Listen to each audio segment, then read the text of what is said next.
Joanna Madureira Lima. She will present us the Health Equity Status Report. And we will have, after her intervention, we will have 10 minutes for questions. And please come here to make your questions afterwards, because otherwise she won't be able to hear you and to see you. Okay?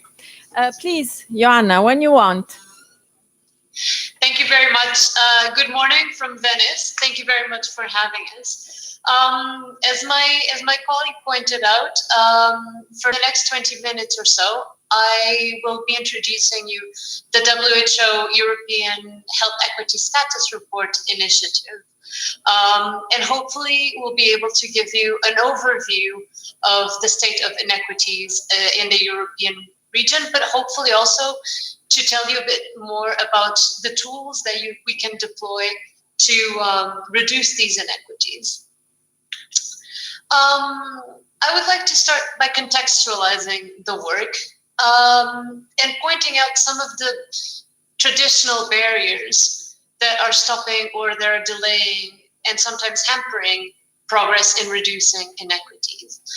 There are these misconceptions about the reduction of inequities in health, of health inequities. And often its reduction is seen as too complex of an issue to be dealt with.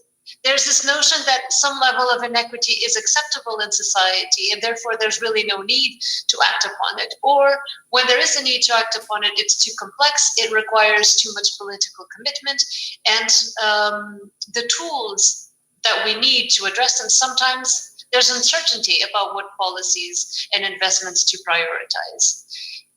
And then on top of that, there's often this failure to select the mix of policies that is most effective in reducing some inequities. Another related problem is the lack of monitoring. So there is a huge gap in the knowledge that we have on the trends and the metrics of these inequalities across geographies and over time.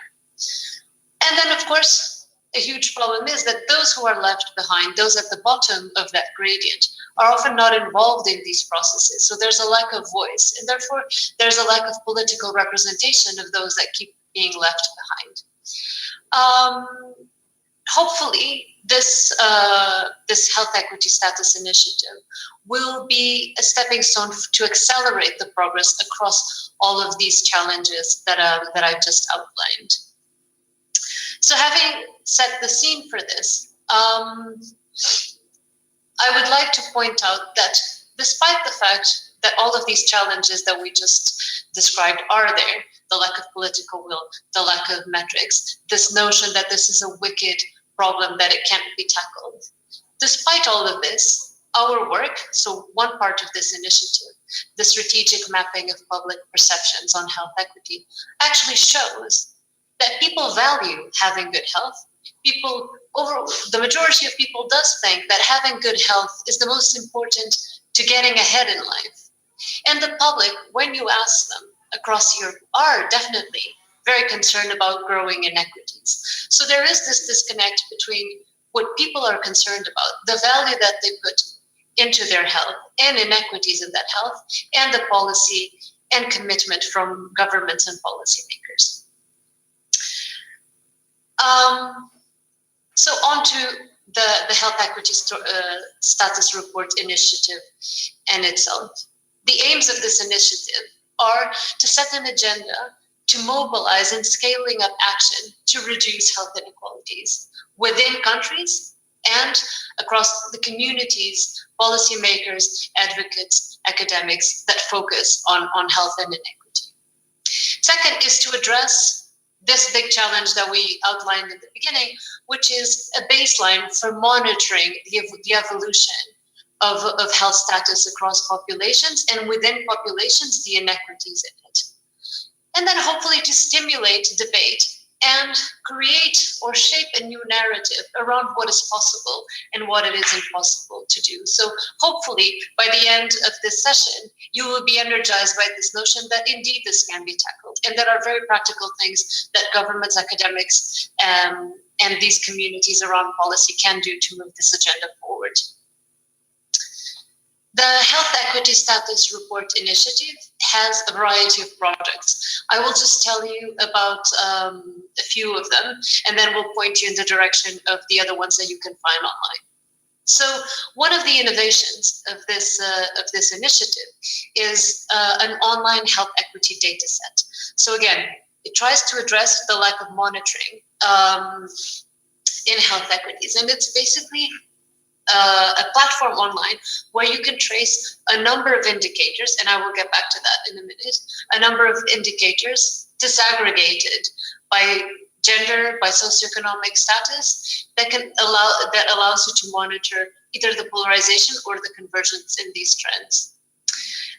We have a set of policy options that are evidence-based on how these gaps can be reduced.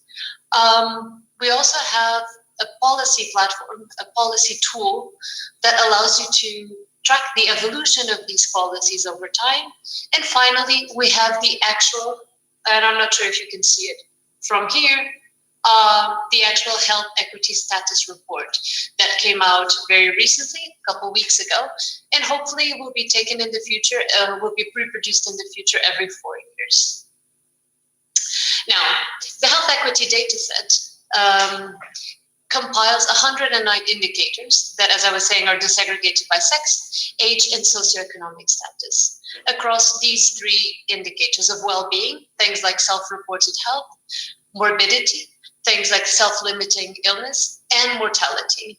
And again, you can see the differences between men and women across ages and according to education status and income.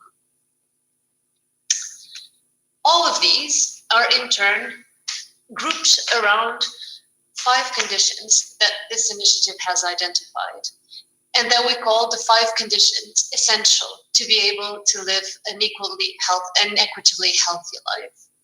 So these conditions are as follows: health and health services, income security and social protection, living conditions, social and human capital, and employment and working conditions.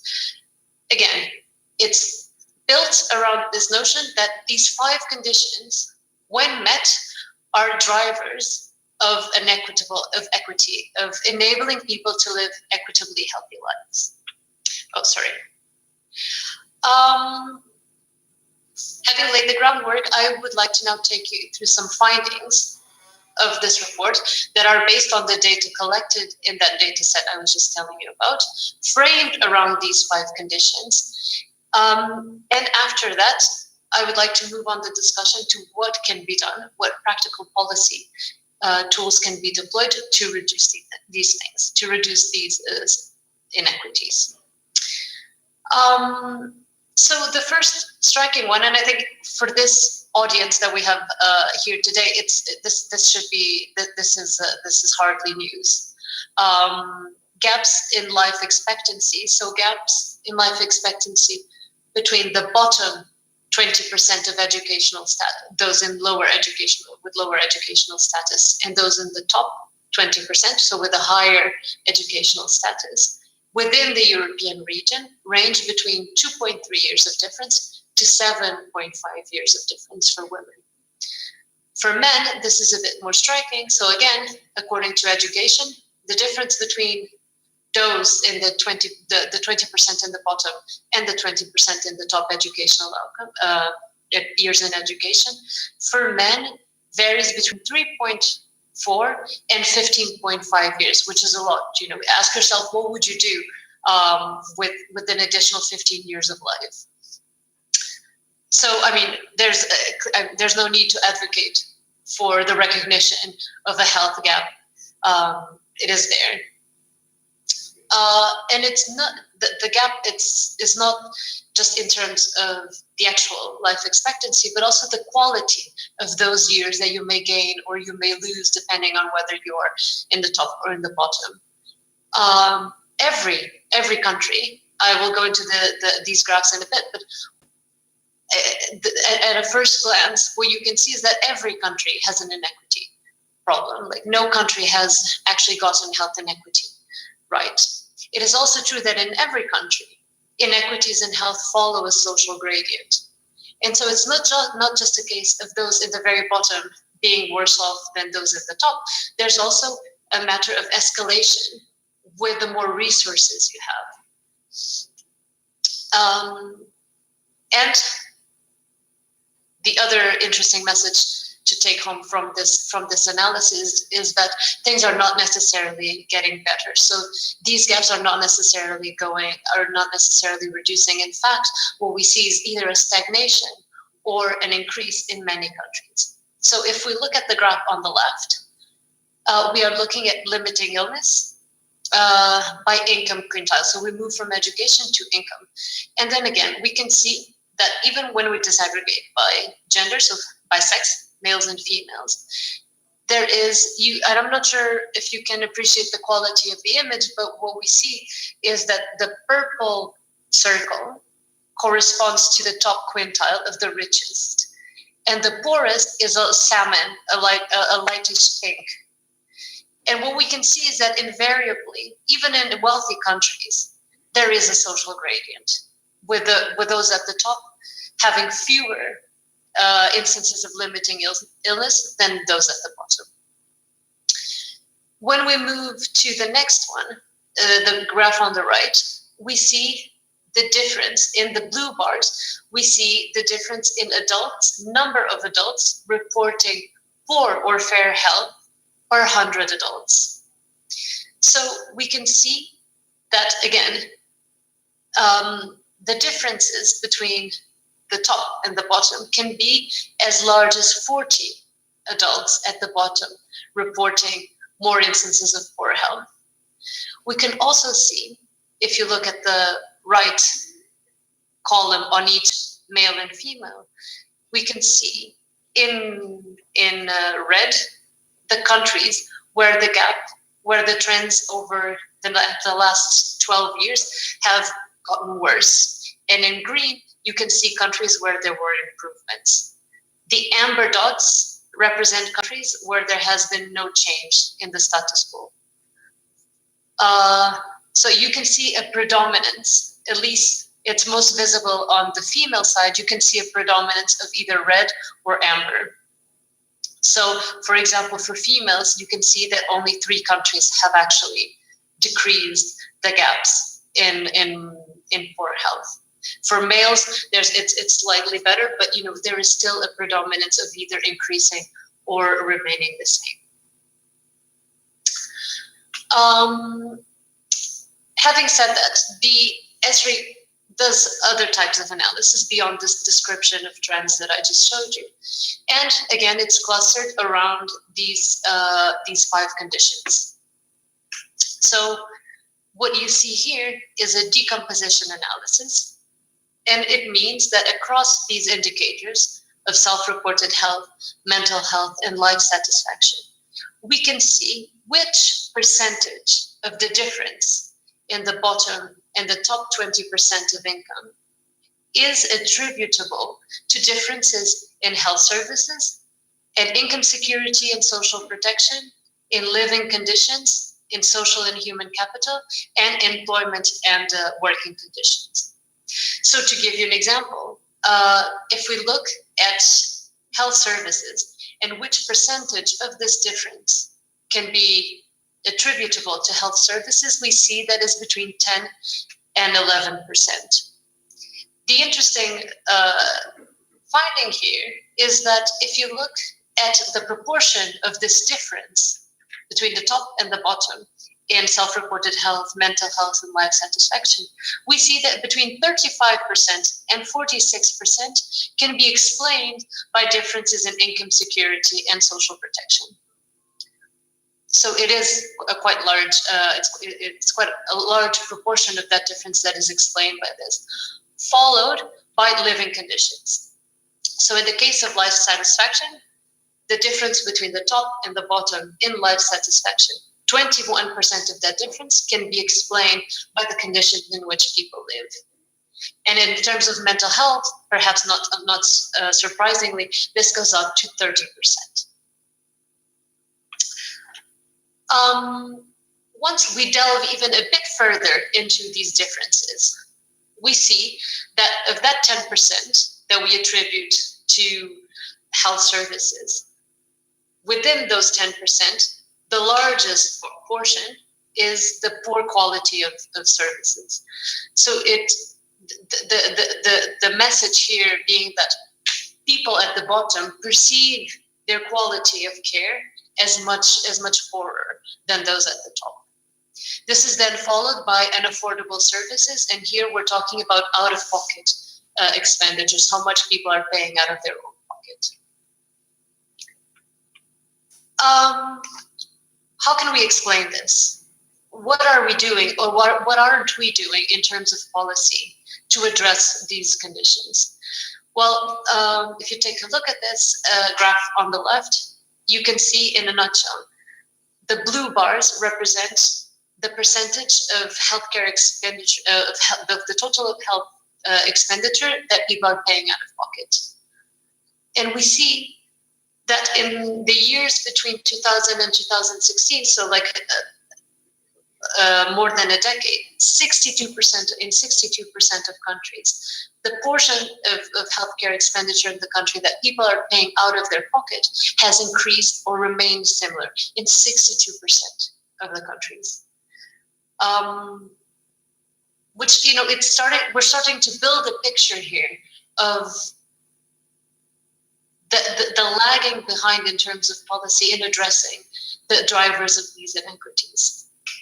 I mean, I should also point out that in green, you can see the countries, the green triangles, you can see the countries that managed to reduce this. Obviously, it's not all doom and gloom, but the fact is that 62% have either, 62% of these countries have either increased or remained the same. Moving on to living conditions. So living conditions, just as a reminder, explain 29% of the difference between the bottom and the top in terms of reported health, self-reported health. Within that 29%, we see that 54% can be explained by housing deprivation, so poor housing conditions. And the next factor within that disaggregation is fuel deprivation. So people, for example, who are unable to heat their homes, which is especially important for the elderly, or keep it cool in the summer, which is especially problematic given things like heat waves that we had this summer, for example. Lack of green spaces is the third one, I'm sorry. So here too, we can look at the disconnect between the trends that we are seeing in countries and the actual policy progress that is being made. On your left, you have 31 countries, and in blue, you have the investment per capita in housing and community amenities. Here too, we see that out of this sample, over half, have disinvested in housing and community amenities. And this includes actual housing, improving or building housing stock, namely public housing, lighting on the streets, lighting in neighborhoods, which we know contributes to a sense of safety, improvement of green spaces and public facilities. And here we're talking about things like youth groups, public libraries, or meeting points for people. Finally, we've seen that 19% of the differences, again, between the top, the health, self-reported health in the top and the bottom, 19% of these can be attributable to low social and human capital. And these are elements of social cohesion, such as low trust in others, low levels of social support, and lack of agency. And this is interesting, right? Because we can tie this to the previous slide. Social support can be fostered by infrastructure, so community groups, youth centers, libraries. These are all places where people can come together and foster a sense of interdependence and a sense of solidarity with each other. To your right, I don't want to go into too much detail, but you can have a geographic disaggregation of the regions of Europe. And the gradient, again, I'm not sure if you can see it very well, but The blue dot is higher, represents people in with high education. The green dot with medium, and the salmon pinkish one with low. So you can see that even trust in others and the percentage of people who have someone to ask for help is also very conditioned by your level of education. So even there, you see a socioeconomic gradient, which is, of course, in terms of asking for help, this has very direct impacts in your health, of course, but also in your living conditions. I see that I'm falling behind on my timing, so I will speed it up a little bit here. So we've seen the state of affairs in the European region. We've seen the magnitude of the asymmetries and of the inequities. But one of the aims, as you saw in the beginning of this health equity status report, is to move the discussion from describing the problem to actually enacting solutions, practical things that can be done to reduce this. This is a very nice quote from our Ljubljana Health Equity Conference, which took place in June this year. And this is from a participant. Our most important partner is the child, the young person, the woman or man who is not able to prosper and thrive.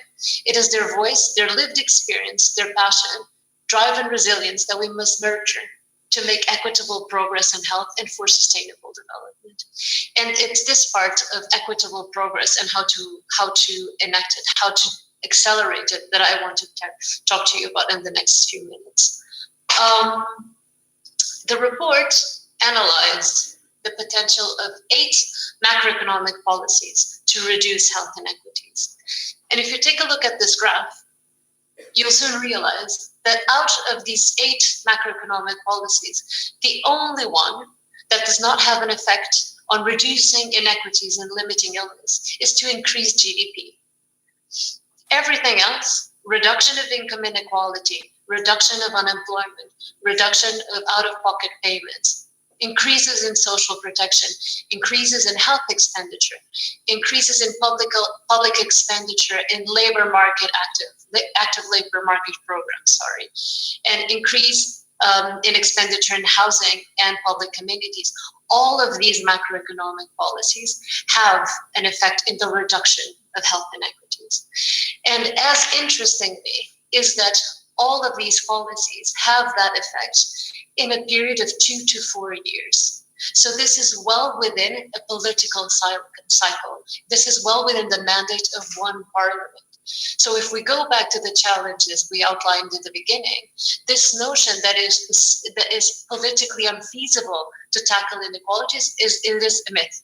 Because what the evidence is showing us that enacting these policies is within a feasible time frame can reduce inequities. The other take-home message from this slide, which I like very much and I think tells us a lot, is that baskets of policies, if we pick and choose and bring together policies from across ministries, and I mean, this is a very good example here. So if we have unemployment, health, housing, with multi-sectoral action, where we choose the best mix of policies from across the spectrum of policy domains, we can have these integrated responses, so we can act quite fast in reducing health inequities. The next step is that this is not all rhetoric, so hopefully we can give policymakers, advocates, and academics very precise tools on how to choose from this wide array of policy options to the ones that the mix that addresses their particular country's needs. This tool will hopefully enable a lot of this thinking around choosing policies, and it's called the WHO Health Equity Policy Tool, which is part of the initiative. Again, I'm running a bit over time, so I will just give you an overview of what this policy tool entails. So it basically compiles online, and it allows you to trace the evolution of policy outcomes within each one of these policy areas. So within health services, you can trace the evolution, and I'll show you in a bit. Within living conditions, you can trace the evolution of policies and policy outcomes, social and human capital, employment and working conditions, and income security. So let me just show you what that looks like if you're curious and want to go and see the tool yourself. in terms of health and health services, you will see that the tool is divided into policy action areas. So this one. You will then find subsets of these areas, so the domains, financial protection, access and quality. And going back to what we were talking about earlier, the out-of-pocket payments, you can trace the evolution in your country of out-of-pocket payments that are impoverishing people. So over time, for country A, you can see the percentage of out-of-pocket payments since, say, imagine 2006, and you can see how your country is doing in this indicator. Same for catastrophic out-of-pocket payments. So out-of-pocket payments that lead and drive people into poverty. You can see the percentage of these over time for your country, and so on and so forth. So then you can do the same for the next condition, essential condition, income and social protection. Say that, for example, you are interested in see how your country has been doing on, say, paid parental leave. You can trace the evolution of the percentage of that payment for parental leave over time, and so on and so forth. We talked about housing, and we talked about the investment in community amenities in the housing stock. It's also interesting if you want to go and see how your country is doing over time in terms of, let's see, an interesting indicator here, property rights. How safe is, for example, my grandmother of 92 years old in her house? How at risk is she from being evicted from her house so that someone can build, say, an Airbnb? So I can look at tenure and property rights in my country over time, and so on and so forth. So you can do the same for health and human capital. And here is an interesting thing of this tool as well, that you can see the evolution, of course, because you need information to tailor your policies, but you can also see the commitments of your country to international instruments such as the SDGs, the development goals. So you can, as an advocate, it's very interesting to see not only what the state of affairs is in your country, but when you lobby your government or when you're advocating for change, you can see what you as a government have committed to, for example, in terms of sustainable development goals. Same here for work and employment. Lastly, I just wanted to point out that our work on health equity has very recently been enshrined on some political commitments. The Ljubljana Statement on Health Equity, which was approved by member states attending the Ljubljana conference in June 2019, and a regional committee resolution on health equity that was approved last week, that basically enshrines countries' commitment to adopting or to putting some energy behind accelerating this progress towards reducing health inequities. And with that, I would like to finish my presentation. Thank you very much for listening, and hopefully I can address some of your questions now.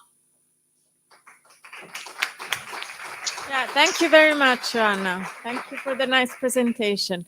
Somebody wants to have a, please present yourself, and I don't know, can you see us? Well, no, maybe. So I have to. It depends whether you want me to go back for some of the slides. I will leave my presentation and I can't see you, so you'll just have to tell me your question.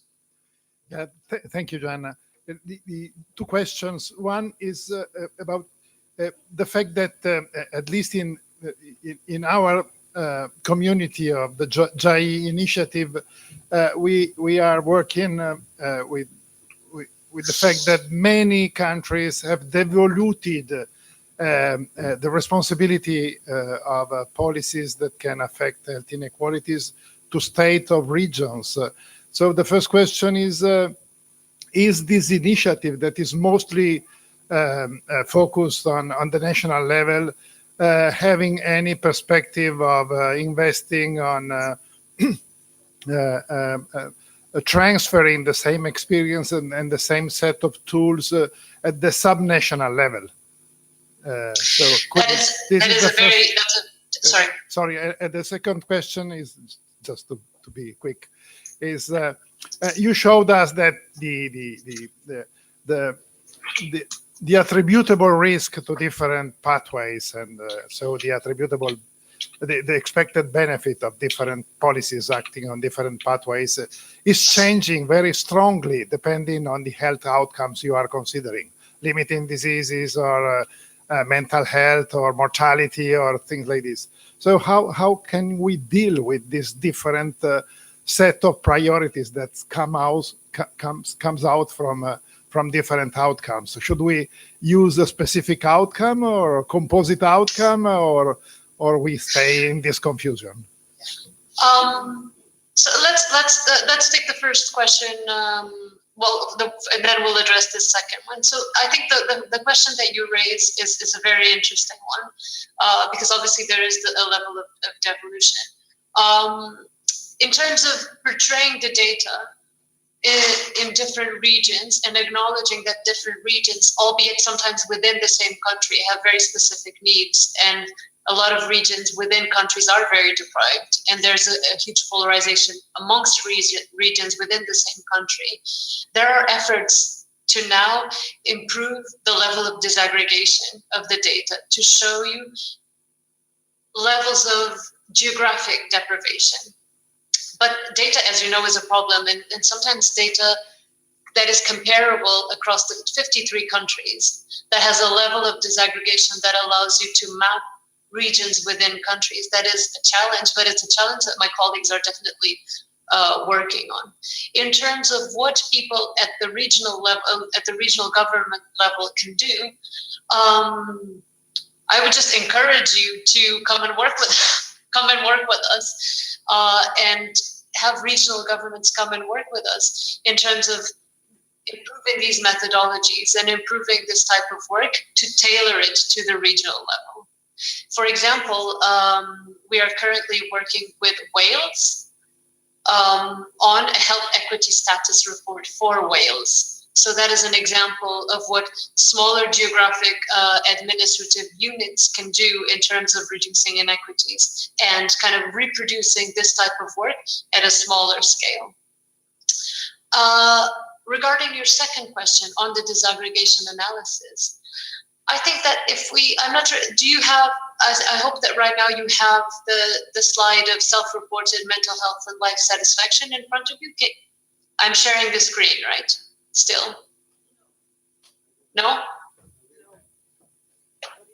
Wait, now we put it again. Okay. Okay, we have it now. Okay, so regarding your second question, yes, I mean, the percentages are not exactly the same for each, but the order of magnitude is similar. So for example, if you look at health services, it is in the order of the 10% across all three outcomes. And the same for income security and social protection. It is within this order of 35%, 46%. Yes, it's not exactly the same, but I think here the take-home message is that investing in health services and investing in income security and social protection will have a huge effect across all three indicators. Because I mean, I do take your point that it's not exactly the same, but in terms of orders of magnitude here, I think that the case for investment is quite strong. Thank you. We have another question for you, Daniel.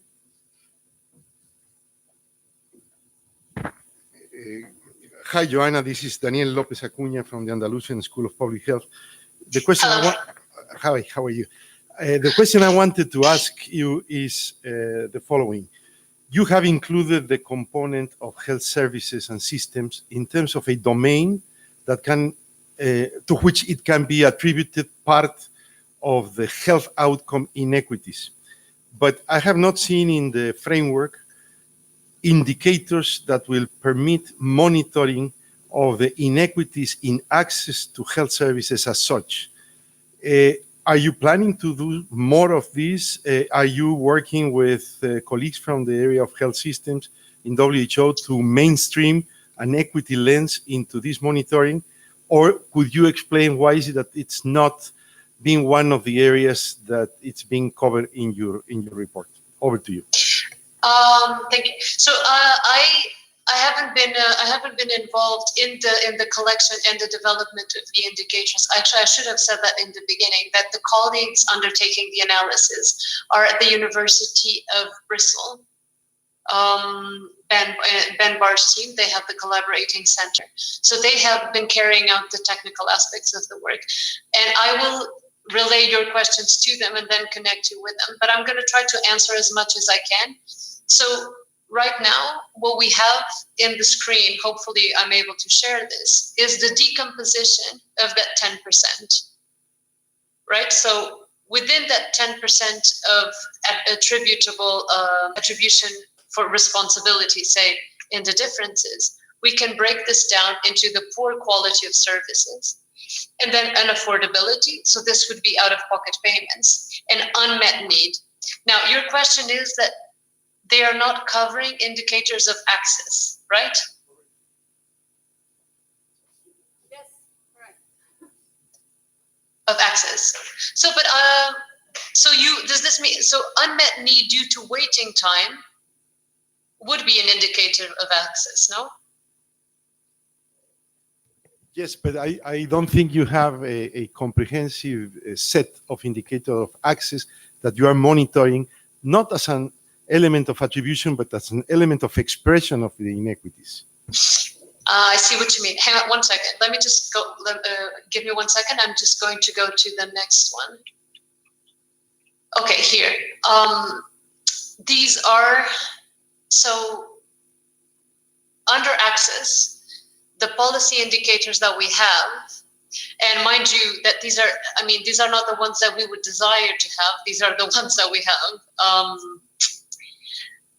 We have unmet need for healthcare, unmet need for family planning, rights of migrants to health services, resource allocation, and burden of informal caregiving. So what I would suggest we do is I take your contact and then I put you in touch with our colleagues who are in charge of the actual collecting and monitoring in the tool, and maybe in future iterations of the data collection, we could engage you in this debate. Perfect. Thanks. Would be appreciated.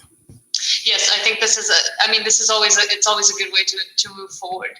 Thank you. Okay, thank you very much. I'm afraid we have to move on, but really, thanks a lot for your time and Thank you. presentation. And then, could I just ask you that then you will put us in touch with the participants asking the questions, so we can then respond. Yeah, sure. In writing. Okay. Sure. Well, thank you very much then, and I wish you a very enjoyable rest of the day and the discussions. Thank you. Thank you very much. Well, goodbye. Bye-bye. Bye. Bye-bye. Bye-bye.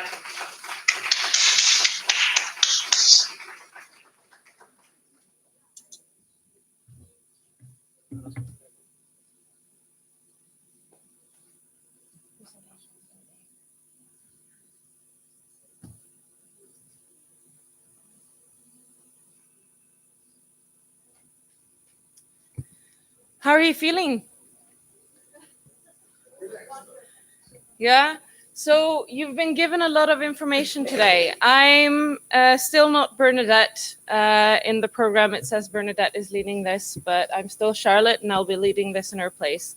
She's very sorry she couldn't be here today with us, but she sends her regards and wishes us a fruitful meeting. This next session is about giving some feedback to Work Package 4 and to, all the reflections that you have from the presentations that have been presented to you this morning. Sitting here wouldn't be a very good workshop. So in the neighboring room, just across the way from where we had coffee, we've organized some workshop tables. And we will be moving out of this room. So this is the time to put your laptops down, put your phone in the pocket, so you're ready to talk to all your other knowledgeable colleagues here. I've tried to explain the procedure just so we all know what we're doing. We will be in the next room. There are 6 different groups and tables with questions that we're posing that we would like to get your feedback on. One of the questions is an open question. So if you have any reflections or thoughts or ideas that don't really fit into the other questions, just feel free to go there. And in order to ensure that we capture all of your ideas and discussion, what I need your help with is there will be big pieces of paper on each table. So while you're discussing, write down the discussions that you're having, the points that are made, any questions you might have, just write them down, because that way the leaders of Work Package 4 will be able to take all the information with them, okay? Because we're a little bit into our session now, and we will do a very short recap, but then all your ideas will be captured, okay? So you have to help me. There will be pens, and you can write while you talk, okay? So as I said, we're 15 minutes into our session, but we will end on time for lunch, because in Norway we would have had lunch half an hour ago, and I don't want to get hangry. So we'll spend about 10-15 minutes to doing the recap, but all the information will be saved if you write it down, and that can be part of the minutes we share after the meeting, okay? Is there any other information that you need from me? Is this clear? I will try to make a clear signal for you to change groups.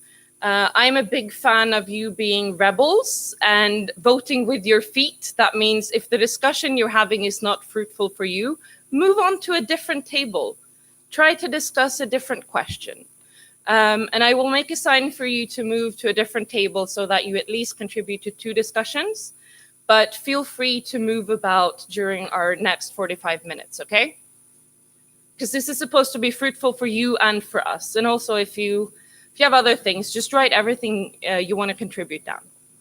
And while you're moving to the other room, I'll just put the questions on the screen. So while you're packing your laptop, you can have a little look. And it will all be in the other room. And our work package leaders and Giuseppe and Michele, everybody will be there to help facilitate if you need any other information. Good?